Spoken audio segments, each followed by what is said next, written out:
말씀은 요한복음입니다. 요한복음 4장 3절에서 16절입니다.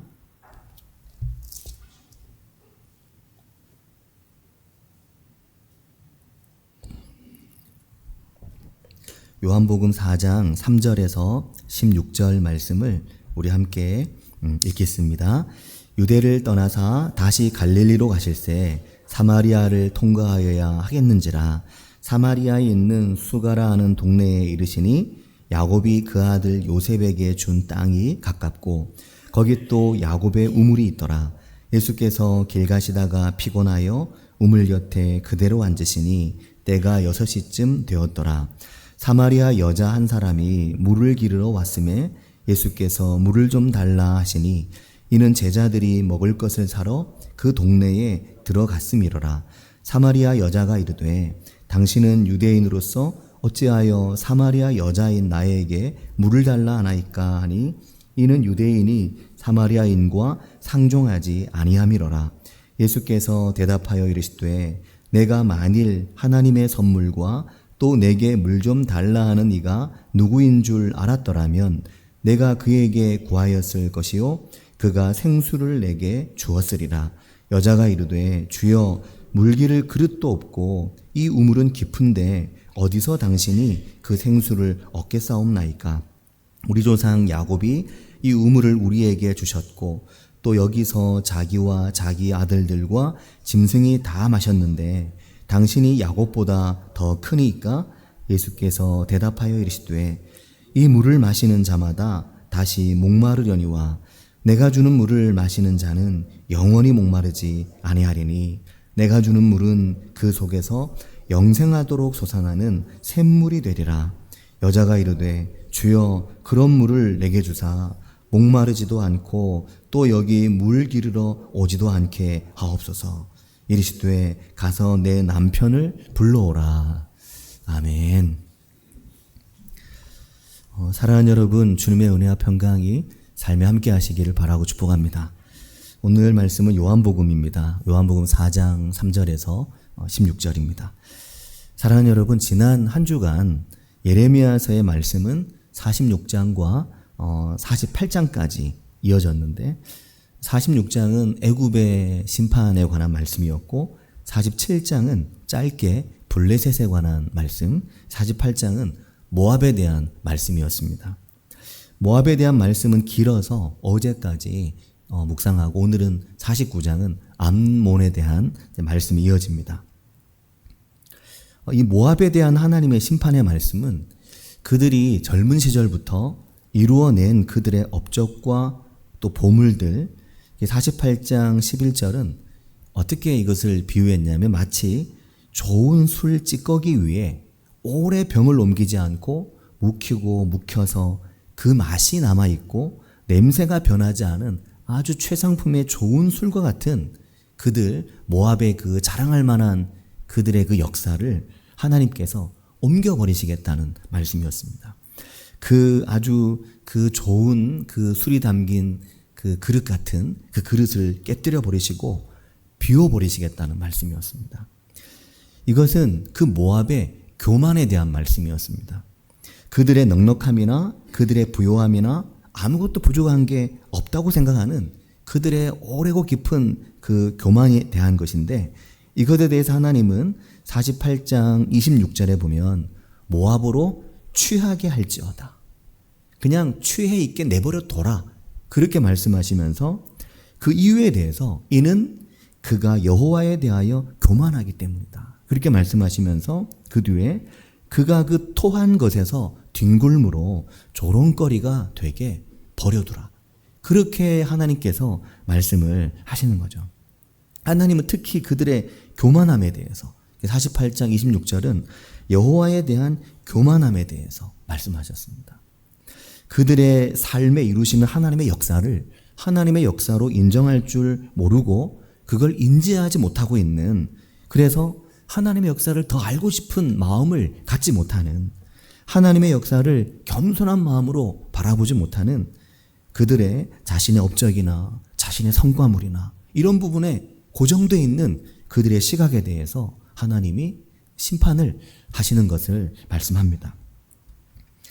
이것을 우리가 말씀을 나누면서 그들은 모든 영광을 하나님이 아닌 자기 자신에게 돌리는 사람들이라는 것을 알 수 있었고, 또 자신에겐 그렇지만 타인에게는 모든 책임은 타인에게 전가하는 그런 이들이라는 것, 그게 교만함이라는 것을 말씀을 통해서 우리가 보았습니다.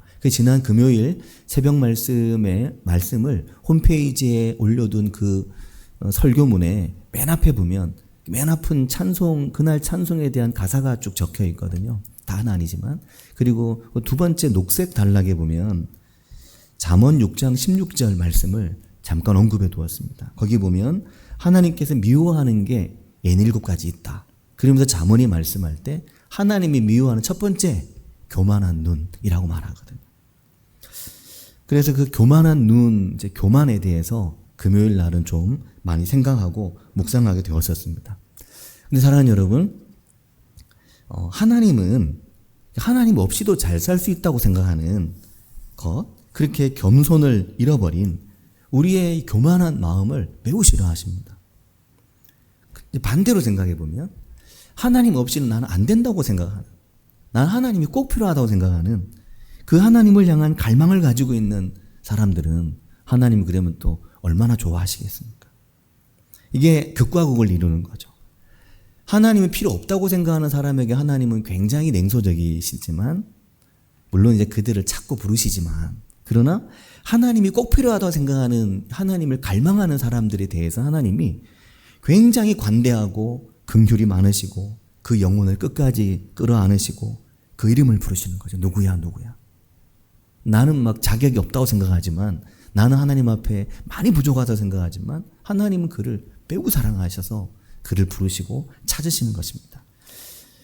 그런 면에서 지난 금요일 밤에 이제 금요기도회 때 요한복음 4장 말씀이었는데, 원래는 이제 7월과 8월이 이 금요기도회 때 우리의 마음과 또 우리 속에 있는 감정, 우리 안의 상처나 깨진 자존감에 대한 말씀을 나누려고 했는데, 오늘 주일에도 금요일 말씀에 이어서 말씀을 요한복음 4장의 부분으로 말씀을 전하려고 합니다. 금요일 밤 시간을 성도님들께서 잘 사용하시면 좋겠다는 생각을 많이 합니다. 코로나 중에 금요기도회 없어진 교회 많거든요. 한국 교회 안에. 근데 굳이 금요기도회를 계속 이어가려고 하는 이유는 금요일 밤에는 두 가지의 특별함이 있습니다.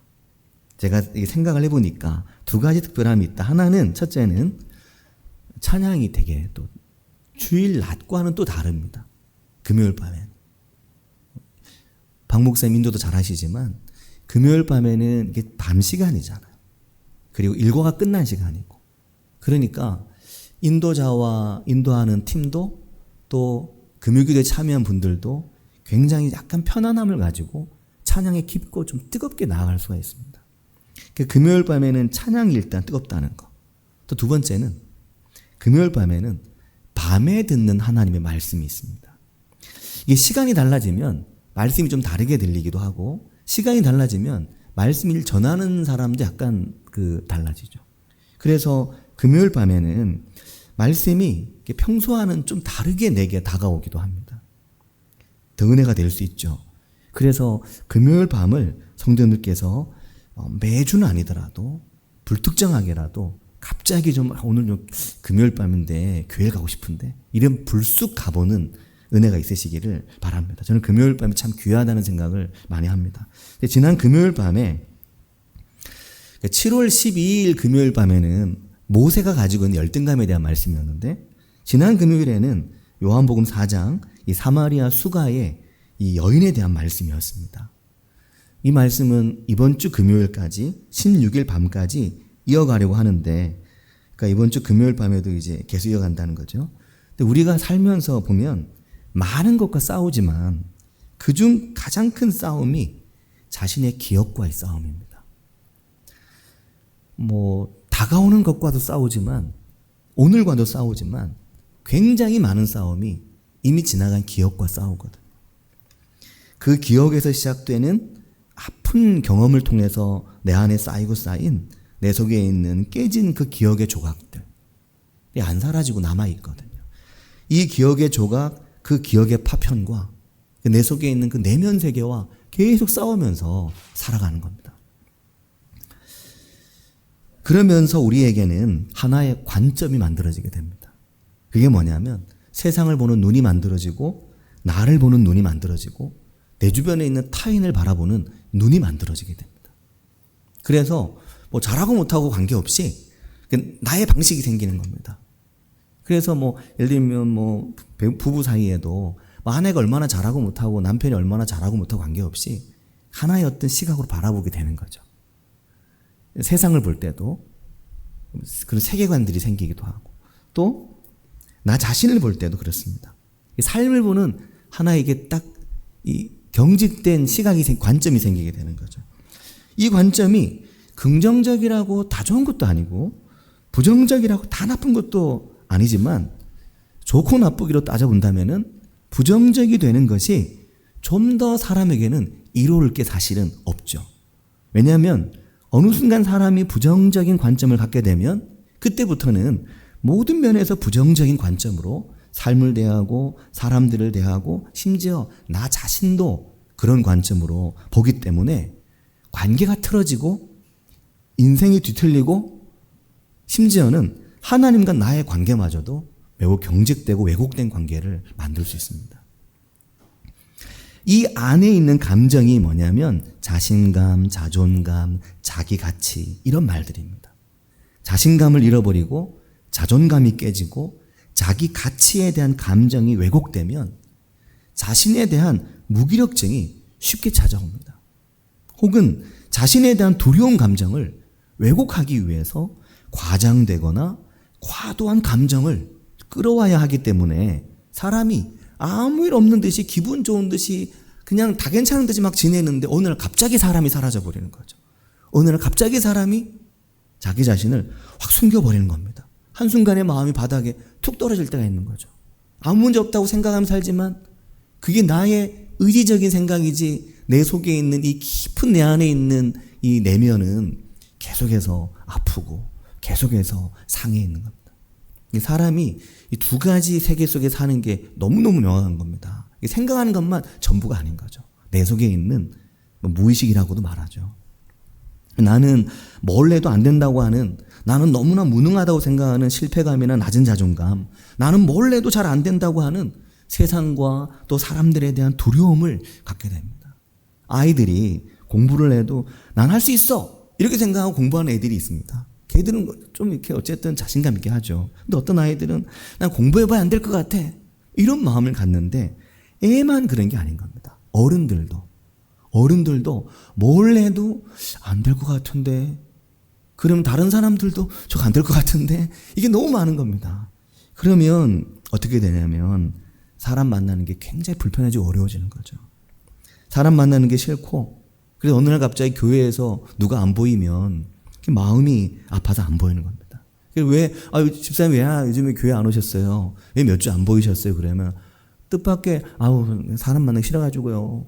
그렇게 그냥 지나가듯 얘기하지만 그게 진심인 겁니다. 굉장히 속마음이 그런 거죠. 저는 그 말이 제일 무섭습니다. 사람 만나기 싫어서요. 그 얼마나 힘들었겠습니까? 사람 만나기 싫을 정도니까. 사람 만나기 싫구나. 그럼 이제 어떻게 생각하게 되냐면 이제 아프구나, 힘들구나, 상처가 있구나 그 생각이 드는 거죠. 겉으로는 아무렇지 않은 듯이 행동하지만 깊은 상처가 있는 겁니다. 근데 바로 이 요한복음 4장에 이 사마리아에 있는 수가라 하는 동네에 이 여인이 정말 상처투성이 여자인 겁니다. 그녀가 예수님을 만나게 되죠. 근데 그녀가 예수님을 만나기 바로 직전, 바로 그때 그녀의 인생은 가장 참담한 인생의 한 시기를 지나갈 때였다고 할 수 있습니다. 그래서 그 타이밍이었겠죠. 주님이 그녀를 찾아오신 시기가. 그녀에게는 남편이 5이나 있었습니다. 우리가 웃는 말 그러잖아요. 남편 하나 맞추기도 힘든데 어떻게 둘 셋을 맞춥니까? 하나 맞추기 힘든데. 근데 이 여자에게는 5이나 있었다는 겁니다. 근데 지금 있는 사람이 또 6번째가 있는 겁니다.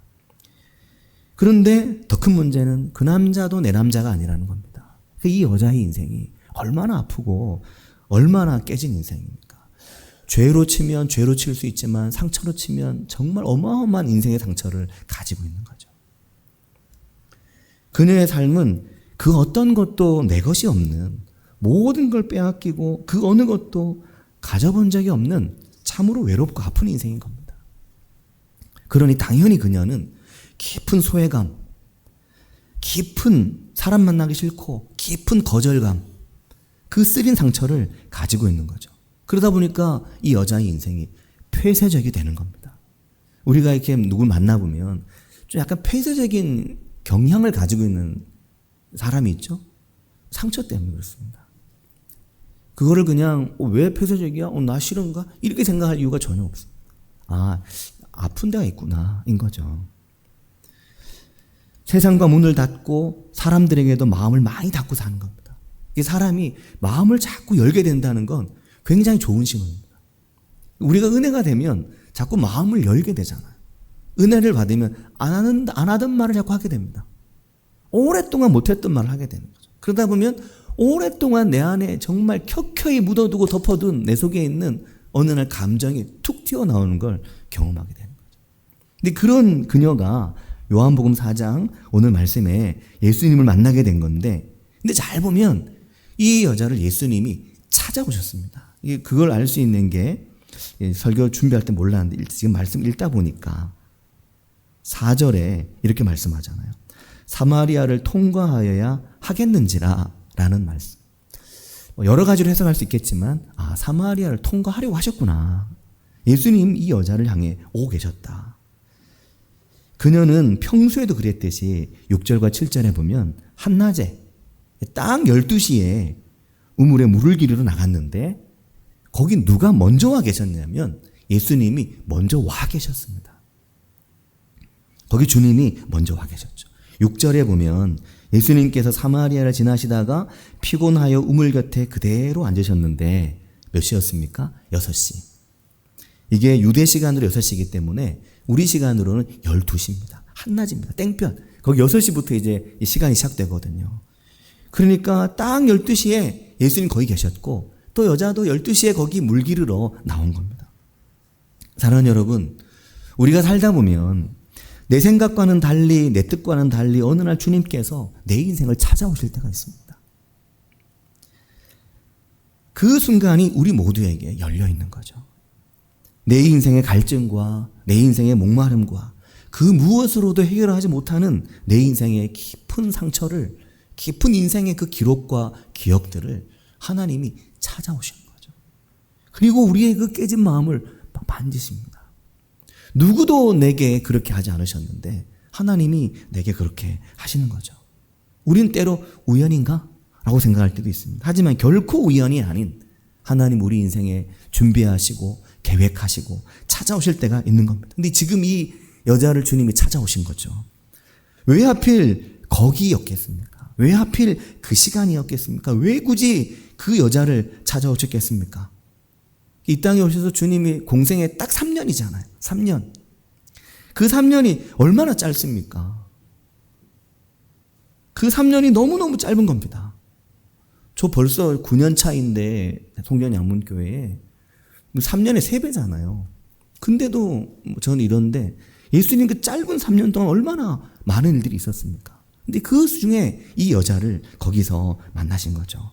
또 딱 그때는 제자들이 그 자리를 비우고 다 마을로 먹을 거 구하러 가는 상태였습니다.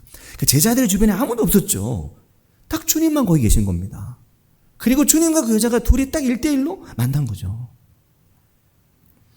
우리가 살다 보면은 온통 놀라운 하나님의 은혜요, 하나님의 섭리를 만날 때가 있습니다. 하나님 나를 이렇게 찾아오셨구나. 그 무엇으로도 설명하기 어렵고 그 무엇으로도 말하기 어려운 하나님의 은혜로 밖에는 말할 수 없는 그런 순간을 우리가 만날 때가 있습니다. 그리고 예수님께서 그녀에게 7절에 보면 물을 좀 달라 그러시잖아요. 유대 남자가 그것도 사마리아 여자에게, 유대 남자는 사마리아 여자를 사람 보듯 보지 않는 문화적 역사적 배경이 있었거든요. 근데 그렇게 주님과 여자의 대화가 시작되는 것입니다. 물을 좀 달라. 주님을 향해 아무 말 없이 그냥 물이나 한 사발 딱 퍼주고 그냥 안녕히 계세요 하고 가버릴 수 있잖아요, 여자가. 근데 너무나 신기하게도 여자가 주님에게 그 유대 남자에게 말을 거는 겁니다. 말을 걸고 있습니다. 뭐라고 말하냐면 9절에 보면 당신은 유대인으로서 어찌하여 사마리아 여자인 나에게 물을 달라고 하십니까? 라고 말하는 거죠. 뭐 어떻게 해서 나한테 지금 물 달라고 하시는 겁니까? 라는 겁니다. 어찌하여 이렇게 하시는 거죠? 라고 묻는 겁니다. 그렇게 예수님과 이 사마리아 여자의 대화가 시작되는 겁니다. 그리고 뒤에 내용을 아시는 분들이 많으실 텐데 이 대화가 깊은 대화로 이어지게 됩니다. 그녀의 인생에 대해 또한 하나님께 나아가는 예배에 대해 그녀의 인생을 부르시고 거기 우물가에 머물러 서게 하신 하나님의 목적과 그 부르심까지 나아가는 그녀의 인생이 완전히 새로운 인생으로 나아가게 되는 대화가 시작되게 되는 겁니다.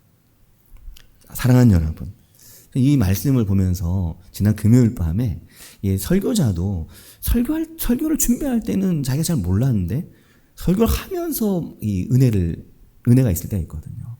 성경을 읽을 때 그냥 이렇게 읽을 때 그냥 넘어가다가 예배 시간에 성경을 읽을 때 유난히 이게 말씀이 또 특별하게 다가올 때가 있습니다. 근데 그날 밤에는 이 대화라는 부분이 너무너무 크게 다가오더라고요. 이게 주님과 여자의 대화가 시작됐다.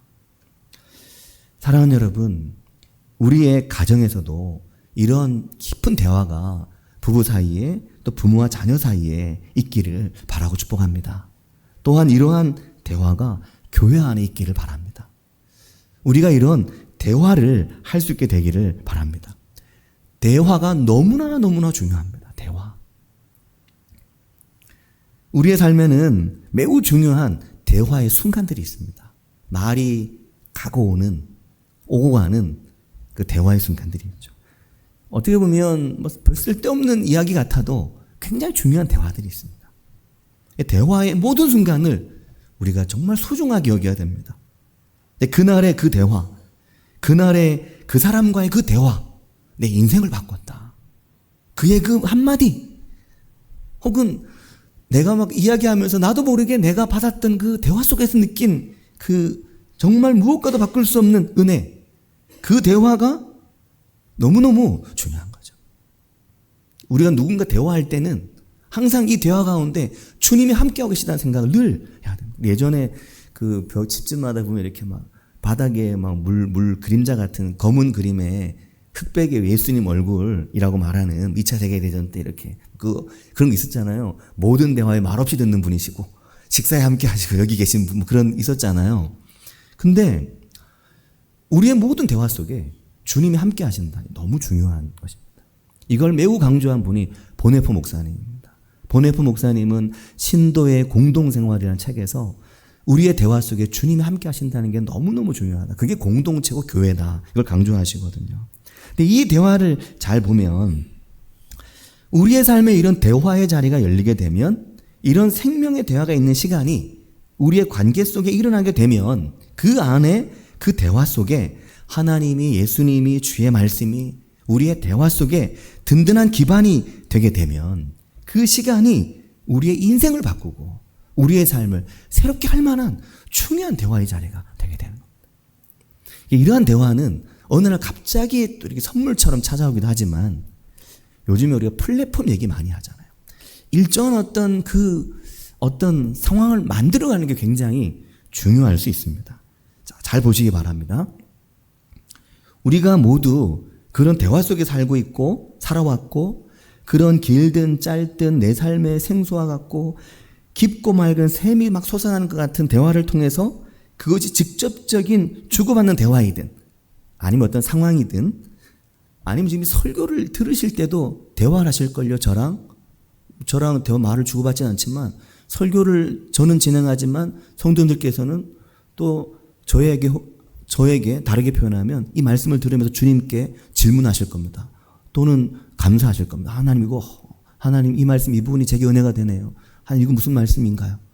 우리 속에 수없이 많은 대화를 하고 있는 거거든요. 글을 읽을 때도 책과 대화하면서 읽는 이들이 있습니다. 또 다 대화를 합니다. 우리가 누군가와 이야기를 주고받을 때도 그 속에서 또 내 머릿속에서는 또 대화가 이루어집니다. 어떤 대화이든 우리에게 생명이 되는 대화들이 있거든요. 9절부터 12절까지 이 중간에 있는 부분은 오는 금요일 밤에 좀 더 자세하게 말씀을 드리겠는데, 거길 지나서 13절에 보면 예수님께서 여자에게 말씀하시는데 이렇게 말씀하십니다. 예수께서 대답하여 이르시되 이 물을 마시는 자마다 다시 뭐라고 말합니까? 목마르려니와 이 우물물을 먹는 자는 다시 목이 마를 거다. 그러면서 14절에 그러나 내가 주는 물을 마시는 자는 영원히 목마르지 아니하리니 내가 주는 물은 그 속에서 영생하도록 솟아나는 샘물이 되리라. 내가 주는 물을 마시라고 주님께서 말씀을 하시죠. 그러자 여자가 너무너무 반가웠던 겁니다. 근데 이 여자는 사실 다른 이야기합니다.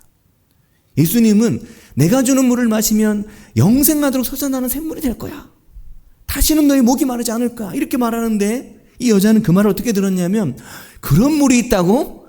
그런 물이 있으면 내가 다시는 목이 안 마르다고? 다시는 물길로 오지 않아도 되겠네? 이렇게 받아들인 겁니다. 그래서 야, 그런 물이 있다면 나 다시는 목이 마르고 싶지 않아. 다시는 여기 물길로 오고 싶지 않아. 이 우물에 다시 물길로 오지 않아도 된다면, 그런 물이 있다면 그런 물 저한테 좀 주십시오. 그런 겁니다. 이 두 사람은 다른 이야기를 한 거죠. 예수님은 내가 주는 생수, 내가 주는 영원한 생명의 물, 이걸 말하지만 이 여인은 아직까지 그 물 얘기하는 게 아니라 여기 물길로 오지 않아도 되는 그 물에 대한 말을 하고 있는 겁니다. 그래서 15절에 보면 여자가 이르되 주여 그런 물을 내게 주사 목마르지도 않고 또 여기 물길로 오지도 않게 해주십시오. 부탁하는 겁니다. 사랑하는 여러분, 이 여자는 왜 이렇게 말할까요? 그런 물이 있다면 다시 목마르지 않아도 되면 얼마나 좋겠습니까? 여기 물길로 오지 않아도 되니까. 동네 사람들 신경 쓰지 않고 살아도 되니까. 여기 물길로 오면서 저 여자 어떤 여자니, 남편 5이 있는 여자니, 6번째 남편이 이런 소리 안 들어도 되니까 얼마나 좋습니까? 이제 나 여기 물길로 안 와도 되니까, 목마를 일 없다니까, 그냥 물 한번 딱 먹고 평생 목이 안 마르면 정말 좋겠다 하는 거죠. 그러면 어떻게 될까요? 세상과 완전히 문 닫고 사는 겁니다.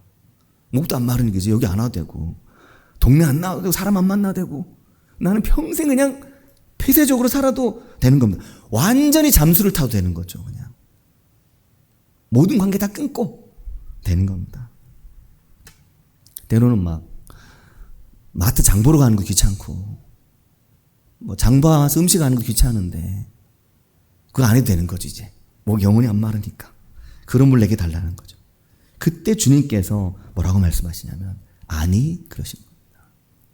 그 말이 없지만 아니, 그럼 16절 주님이 말씀하신 거예요. 가서 네 남편을 불러와라.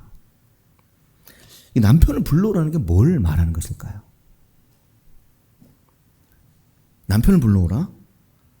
이 말은 너의 인생을 소환하는 겁니다. 너의 삶에 아프고 그늘지고 깨져있는 분노로 가득한, 그래서 세상과 결별하고 싶은 너의 그 삶의 가장 중요한 이유가 되고 원인이 된 내 남편을, 너의 문제를 불러오라는 거예요. 내가 그걸 만나겠다는 겁니다. 사랑하는 여러분, 이게 너무나 중요합니다. 하나님께서 그녀의 인생을 만나시겠다는 거죠. 그렇게 대화를 하는 것이다 라는 겁니다. 근데 이게 어떻게 시작되었습니까? 예수님께서 그녀의 인생을 찾아오시고, 그리고 대화가 시작되면서 그녀의 인생 전부에 대한 대화가 시작되게 된 것입니다. 그래서 사랑하는 여러분, 우리가 오늘 주님을 이렇게 만나고 주님과 이렇게 대화를 할 때 무엇에서부터 이런 대화가 시작될까요? 그것이 오늘 우리가 예수님을 이 사마리아 여자처럼 만나면 얼마나 좋습니까? 하지만 그렇지가 않잖아요. 오늘 우리에게 주신 하나님의 말씀에서, 이 말씀에서부터 그 주님과의 대화가 시작되는 겁니다. 이 말씀에서부터 아주 얕은 그냥 대화부터 시작해가지고 어마어마하게 깊은 내 인생 전부를 소환하고 불러오는 대화로 이어지게 되는 거죠. 하나님의 말씀을 읽고 만나면서부터 이 말씀 한 구절 한 구절에서 우리를 향해 말씀하시는, 나를 향해 말씀하시는 주님의 음성을 듣고 그 주님 앞에 내 삶을, 내 남편을, 내 인생을 꺼내기 시작하게 되는 겁니다. 그러니 사랑하는 여러분, 이 성경을 우리가 어떻게 읽고 어떻게 만나야 하겠습니까? 이 성경을 온 마음을 다해 말씀을 만나야 되는 거죠. 왜냐하면 이 말씀은 매우 함축된 것이고 성령의 감동으로 기록됐기 때문에 하나님의 그 은혜와 감동으로 이 말씀이 풀어지고 해석될 때 이 말씀이 우리 인생에 말씀하시는 겁니다. 말씀이 풀어질 때 이 말씀과 대화가 일어나게 되는 겁니다. 그렇지 않으면 일방의 그냥 얘기밖에 안 되는 거죠. 똑같은 성경을 읽고 누구는 엄청난 은혜를 받는데 누구는 그냥 맹탕이 될 수 있는 것입니다. 수동적이 아닌 능동적으로 더 이해하기 위해 더 알기 위해 이 말씀을 더 사랑하는 마음이 막 그냥 몽글몽글 일어나면서 그렇게 말씀을 읽고 만날 때 그렇게 말씀이 있는 자리, 말씀이 풀어지는 자리를 정말 사랑하고 사모해야 되는 이유가 거기 있습니다. 이러한 풍성한 성경 읽기를 미드라시적 성경 읽기라고 한다. 전에 말씀드렸는데 미드라시적 성경 읽기. 이 말씀을 예전에 드렸거든요. 미드라시란 말 자체가 성경을 해석하고 주해하는 걸 말합니다. 미드라시라는 말은 해석, 주해라는 뜻입니다. 이게 굉장히 중요한 거죠. 그러니까 우리가 성경을 그냥 이렇게 쭉 읽는다고 다 되는 게 아니라 해석하고 주해하는 게, 그러니까 주해는 이걸 뜻을 풀이해서 삶으로 가져오는 걸 말하거든요. 이게 너무 중요합니다. 이걸 다르게 말하면 꼼꼼하게 읽고 살을 잘 붙여가며 읽는 거죠. 그래서 설교자들이 설교할 때 예화도 들고 풀어서 설명하고 막 이걸 노력하잖아요.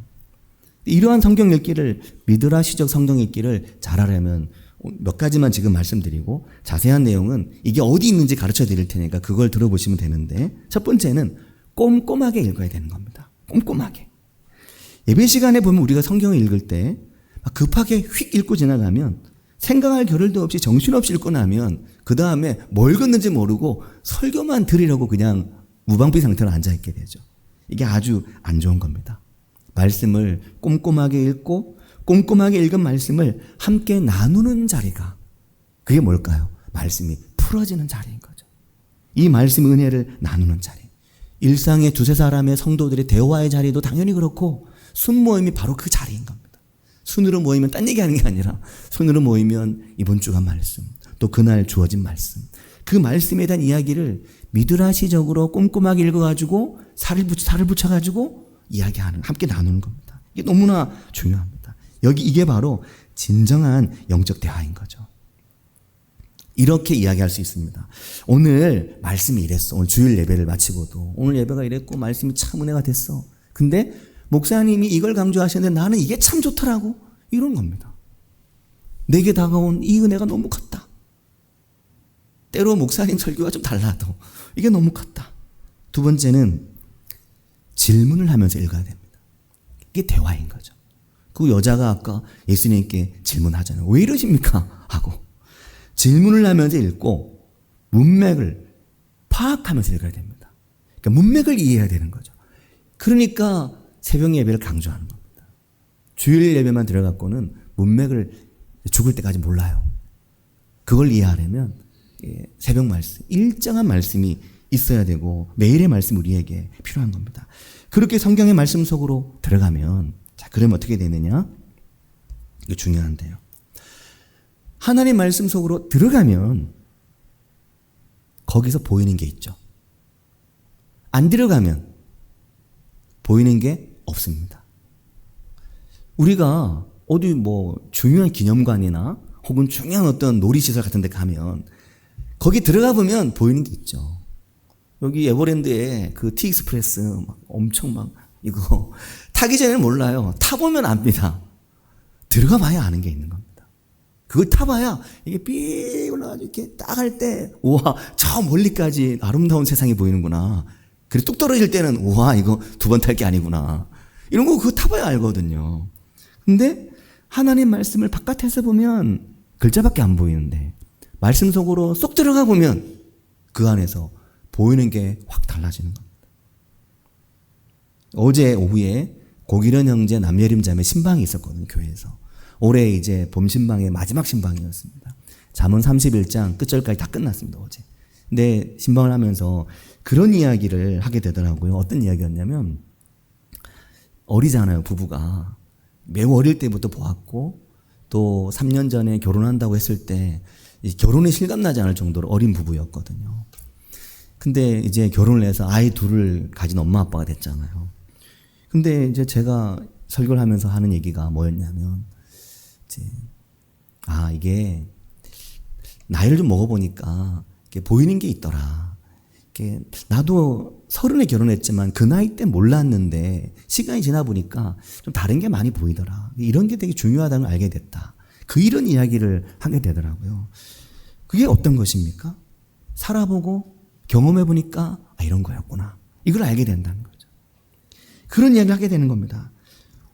마찬가지로 하나님 말씀 속으로 들어갈 때, 그 말씀 안에서 주님을 만나고 주님과 대화할 때, 그렇게 대화가 시작될 때, 그때 하나님께서 우리 인생을 부르시고, 우리 인생에 나 목마르지 않고 막 영생하도 솟아나는 샘물이 있다면 다시 여기 물길로 오지 않아도 되면 너무 좋겠어. 그렇게 말하는 것이 아니라 다시 여기에 물길로 와도 되고, 다시 여기에 와서 물을 기르면서 사람들을 만나고, 그러면서 그들에게 하나님이 나를 부르시고 나를 보내신, 오늘 나를 있게 하신 하나님의 뜻과 목적이 무엇인지를 아는, 영생하도록 솟아나는 샘물로 인해서 참으로 기쁘고 행복한 그 인생이 시작된다는 것을 말씀하는 겁니다.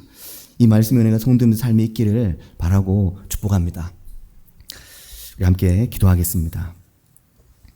이 미드라시적 성경 읽기에 대해서는 좀 더 자세한 이야기는 인터넷에도 검색하면 나오기도 하지만 2020년 2월 9일 주일 말씀에서 내 인생의 오래된 물동이라는 제목으로 말씀을 전한 적이 있는데, 그때 이 미드라시적 성경 읽기에 대해서 앞부분에 설명했습니다.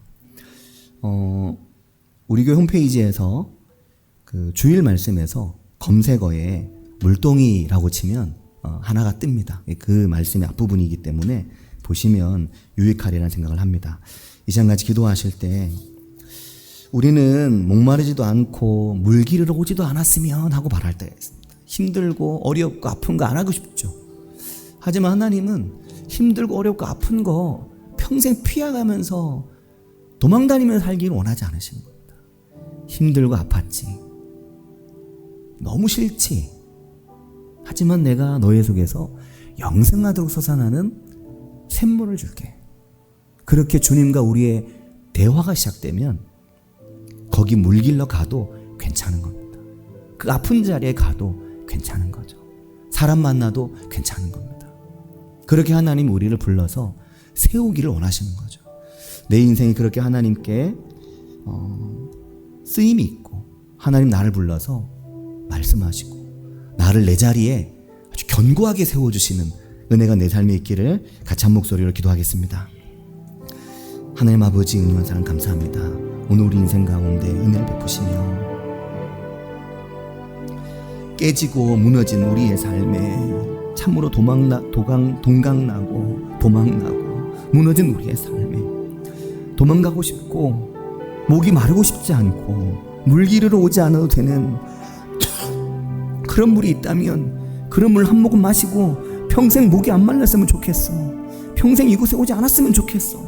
그렇게 생각할 때가 주님 우리의 삶이 있지만 도망갈 수 없고 피할 수 없는 인생을 우리가 하나님이 부르실 때까지 살아가는데, 하나님 아버지, 내 삶에 도망다니고 피해 다니는 것이 아니라 영생하도록 솟아나는 하나님의 말씀을 통해서, 영생하도록 솟아나는 그리스도의 복음의 말씀을 통해서, 그 생명의 주님과의 대화를 통해서 하나님 아버지, 내 남편을 불러오라, 내 인생을 불러오라 소원하시며 우리에게 말씀하시는 그 은혜 앞에서 하나님 아버지 평생을 하나님께서 쓰시고자 하시는, 보내시고자 하시는 그 뜻 가운데 쓰임받는 복된 인생이 저희들이 될 수 있도록 은혜 주시기를 주님 원합니다. 아버지 함께 해주시옵소서. 주님, 우리의 삶에 은혜 주시길 원하시고 우리의 삶에 평강 주시길 원하시는 하나님 은혜와 그 큰 사랑을 저희들이 경험할 수 있게 도우시고 인도해 주시기를 주님 원합니다. 주님 함께 해주시옵소서. 깨진 마음이 있습니까? 상한 마음이 있습니까? 주님, 부서진 마음이 있습니까? 만지시며 오르만지시며 말을 걸어오신 주님 앞에 주님과 대화하며 내 인생 오르만져 하나님께서 하나님의 자리에 세우시는 은혜가 저희 삶에 있게 도우시고 인도하여 주시옵소서. 주님으로 함께 주시길 주님 원합니다. 아버지,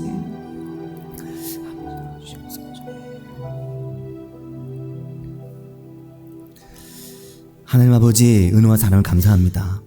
저희가 깨지고 상한 마음 가지고 목말라도 목마르다 말도 못하고, 주님 목이 말라서 물을 마시러 가야 됨에도 물 마시러 갈 용기도 내지 못하며 때로 저희가 살아갈 때가 있는데, 그런 인생 찾아오셔서 말을 거시고, 그런 인생 찾아오셔서 대화하시고, 우리에게 하나님의 말씀을 통해 세임 주시며, 오늘 우리의 상처와 깨진 부분을 어루만져서 우리의 삶에 세우시는, 우리의 삶이 죄로 얼룩져 있을 때, 우리의 마음이 깨진 것들로 얼룩져 있고 부서져 있을 때, 그 조각나고 파편난 우리의 삶을 어루만지시며 그 조각들을 다 모으셔서 하나님 안에서 새로운 인생으로 만드시는 그 하나님의 은혜 앞에 나아가서 물동이를 내던지고 마을로 뛰어들어갔던 그 여인과 같이 오늘 나를 보내시고 나를 세우시는 내 삶의 자리에 기쁨으로 환희로 서는 저희들이 될 수 있도록 주님 은혜 주시기를 원합니다. 하나님 아버지, 그 하나님 앞에 나아가며 그 주님과 대화하는 복된 저희 인생 되기를 간절히 바라고 원하오며 예수님의 이름으로 기도합니다. 아멘.